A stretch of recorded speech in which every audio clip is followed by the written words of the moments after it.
Hey guys, welcome back. Today we are talking again about macarons. If you missed my last video, we made these really cool tie-dye French macarons. And as you know, with my channel, I love talking about the how and why behind recipes, so if you missed that video, definitely check it out.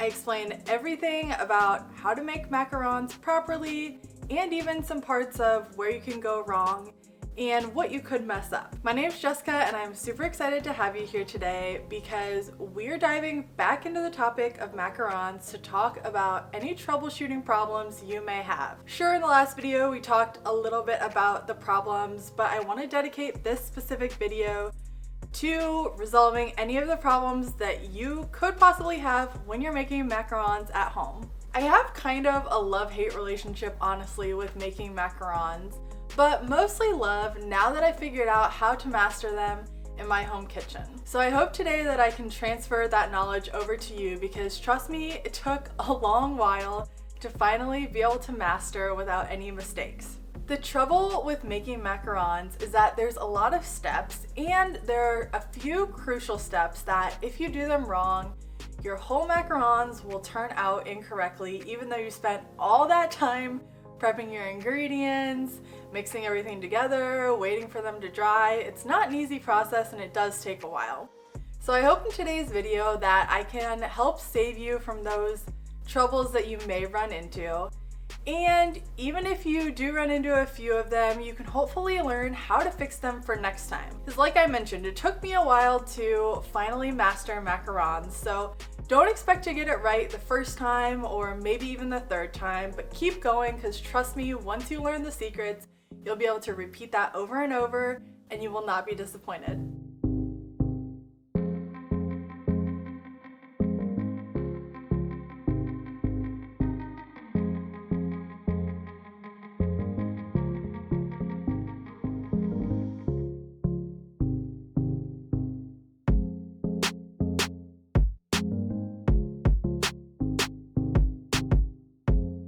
So let's jump into it.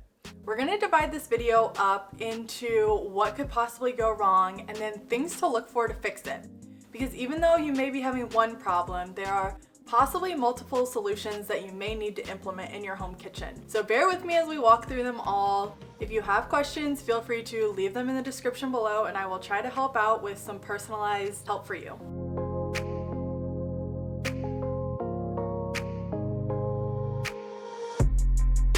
So the very first problem that I kept running into with like multiple batches of macarons that I made was that they turned out flat and wrinkly. This was super annoying because I'm like, what am I possibly doing wrong? So there are two possible solutions for this. First off, your oven may be too hot.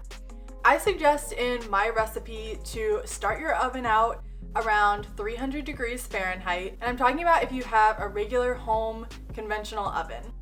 If you have a convection oven, that's completely different instructions, so ignore this. The reason I suggest starting out with 300 is because people tend to recommend either 275 to about 325 degrees Fahrenheit as the typical range for macarons. 300 is kind of in the middle there, so if you test that out, you can either bump it up or down according to what works best for your oven. But in this specific scenario, your oven is likely too hot. So make sure that you grab an oven thermometer. I'll link one of my favorites in the description below. So that way you can make sure that your oven is actually getting to the temperature that it says on the dial. The next possible thing that you may be doing wrong is you may be over macaronaging your batter. So macaronaging is the stage after you've already mixed the egg whites together with the almond flour and confectioner's sugar. You have to kind of combine those into almost a silky smooth mixture, and that's what we call macaronage. It's really detrimental if you over macaronage your mixture, and that's because it becomes too flowy, and as you can see probably from the picture of when they're all wrinkly and flat, it just kind of deflates them. So you really want to make sure during this stage that you don't over macaronage. So let me give you an actual example. What correct macaronaging looks like is you've mixed the batter and it's a lava flowing consistency. It kind of easily flows off your spatula, but also not too quickly. I also like to check that the batter that runs off your spatula, when it runs off, it almost makes a ribbon-like shape. in the rest of the batter. And you can watch that ribbon, and if it sinks back into the rest of the batter within about 10 to 15 seconds, you're perfect, you're ready, you don't want to mix anymore. So that's what it looks like correctly. Versus, I'm going to insert a video here, you can see that this is the incorrect way to macaronage. The batter is too runny, and I know if you're new to this, it probably looks like they're almost the same, but they're not. This one's a lot runnier, and it really easily flows off the spatula, and when the batter dips back in the bowl, it spreads out throughout the bowl really easily. You've over macaronaged at this point, and trust me, the macarons will not turn out, and this is likely why yours are wrinkly and flat.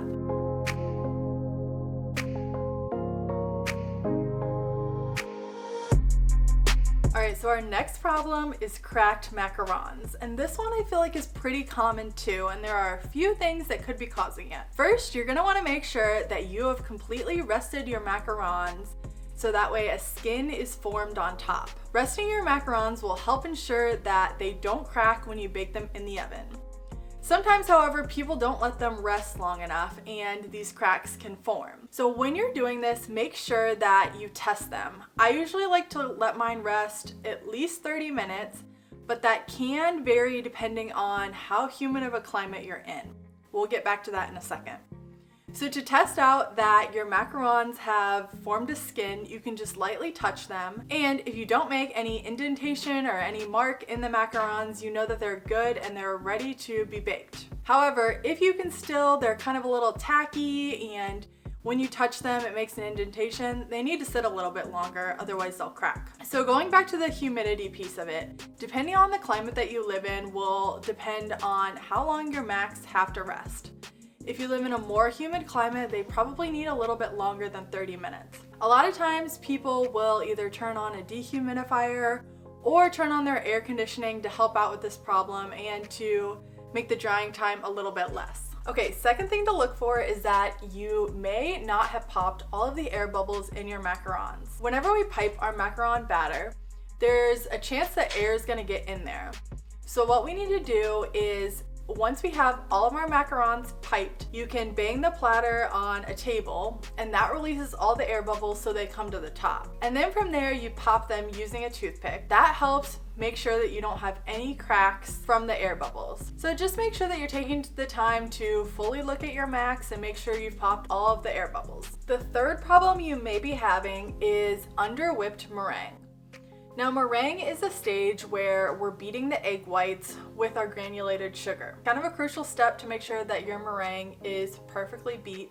We want exactly stiff peaks, no less than that and no more than that. So this is kind of a step that may take some time to learn if you've never really worked with egg whites much. However, there are some indicators that you can look for to make sure that you've gotten to stiff peaks and not under. So soft peaks are when you take your whisk out of the eggs, it just immediately flops over, it's still very light and fluffy, doesn't have much kind of firmness to it. That's soft peaks. So the next stage you're moving on to is medium peaks. And this is usually where people get to and then cut their time a little short and they end up with under-whipped meringue. Medium peaks is when you pull your whisk out and you kind of get a tip, but then the tip flops over. And so we're not quite to stiff peaks. And stiff peaks is when you have a tip that stands up straight and there's no kind of flop. It just stands there, and you can even test this out by a couple other things that I like to look for. If you dump your bowl over,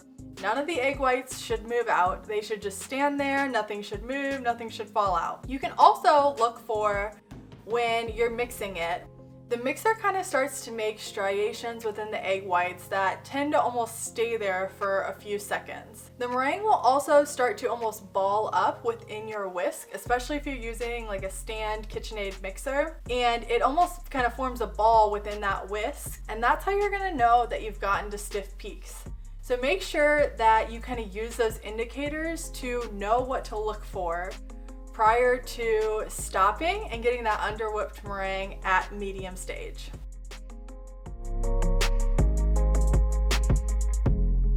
The next problem you may run into is having soft shells. This is really detrimental when you go to fill your macarons and then you touch them, or you go to like move them to a container to store them, and the tops crack because they're too soft. So a couple things might be happening here. You could have underwhipped meringue, just like we just talked about, or you could be underbaking your macs. The way to test that they're done is to just kind of give them a little touch, and if they wiggle or they still move at all, they're not done. Try baking them for a few minutes longer. You don't want to go too much, but test out baking them either a minute or two longer to see if that fixes your problem.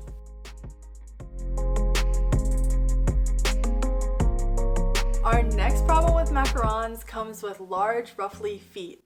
And this actually happened to me a few times, so you may have the same problem. One possible solution is that you are over macaronaging your batter. I also want to point you to the video that I just did last week. It's a great resource and it shows you the whole process of macaronaging from start to finish. It shows you a good example as well as a bad example. So you should definitely check that out if you think this may be your problem. So the next problem you may be having is over whipping your meringue. And this is when you go past the stiff peaks point and you over whip it so you're incorporating more air. What this does is it causes your cookies to rise up and then expand outward, causing those ruffly feet. So make sure that you're getting just to stiff peaks and no further. Some signs you can look for is if your egg whites start to turn almost dull looking, you know you've gone too far. You want them to look still nice and bright and shiny like this. And once again, that oven that's too hot is going to get us here as well. A hot oven can cause so many issues, including these ruffly feet. One thing that you may not know is that there are a couple ways to kind of help your heat evenly distribute while the macs are cooking. So that's why a lot of times people have you either using parchment paper or a silicone mat. You'll have to play around to see kind of what works in your specific home oven. I found personally that parchment paper works better, but again, play around to see if the silicone mat works better or if the parchment paper works better. You can also try stacking two pans on top of each other. So these are just the regular metal sheet pans, and that will kind of help more evenly distribute your heat to the cookies. I wish I could tell you that one solution was always gonna work no matter what, but like I said, you kind of have to just play around and see what works for your specific home oven.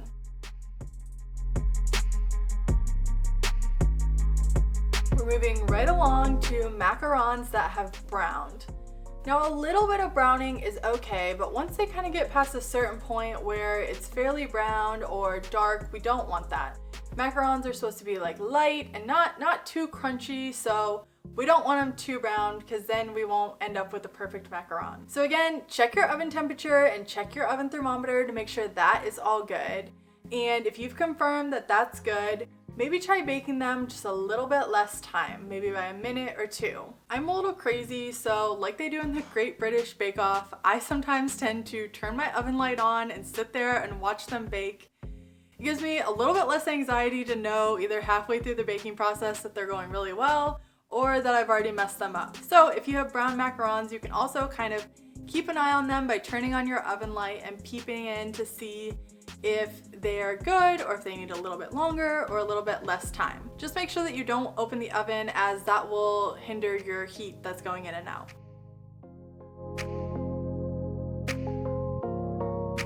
Now the last troubleshooting problem I want to touch on are hollow macarons. This is kind of a big topic if you've ever looked at any other blogs that talk about macarons.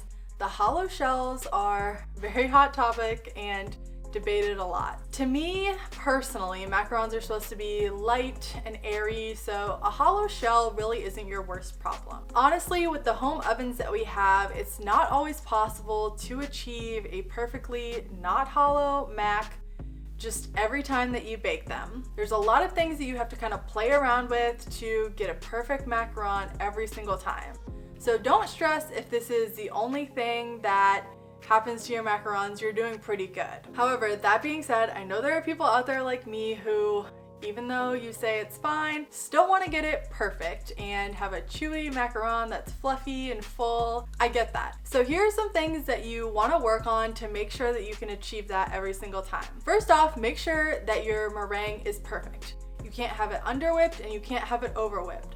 So every time you make a batch, focus on getting that to stiff peaks, no further and not under. Next up is that macaronage process, and this is something that I promise is going to take some time to get right.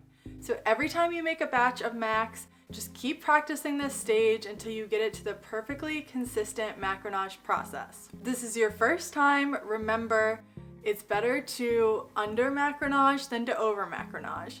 However, if you're at the stage where you're just trying to prevent hollows and you've kind of honed in on your skills, you need to focus on making sure that you're getting it to the perfect macaronage consistency, not over and not under. So that's another thing that you can try working on. And then finally, the thing that I found most contributes to my macaroons being hollow is my dang oven temperature. You've always heard me talk about the oven temperature, and it really is so important. I wish we all had industrial ovens so that way we would just not have to worry about this, but unfortunately, due to the finicky nature of home ovens, this is what contributed to most of my macarons being hollow. So play around with the temperature. Once again, it's best to make sure that you have that oven thermometer and can test to make sure that every time your oven is getting to a consistent temperature, and then you can mark down which temperatures get you hollow macarons and which ones avoid the hollows. I found that like 305 is kind of the perfect temperature in my oven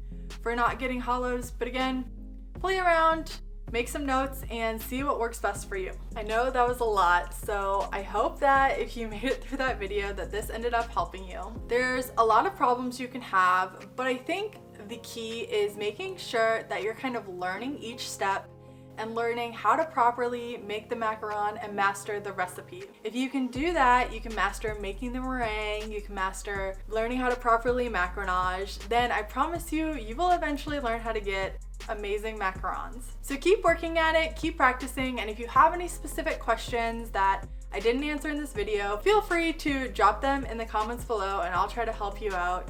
If you have any suggestions or any other things that have helped you, definitely also let us know so we can all continue learning. And as always, I will see you in the next video.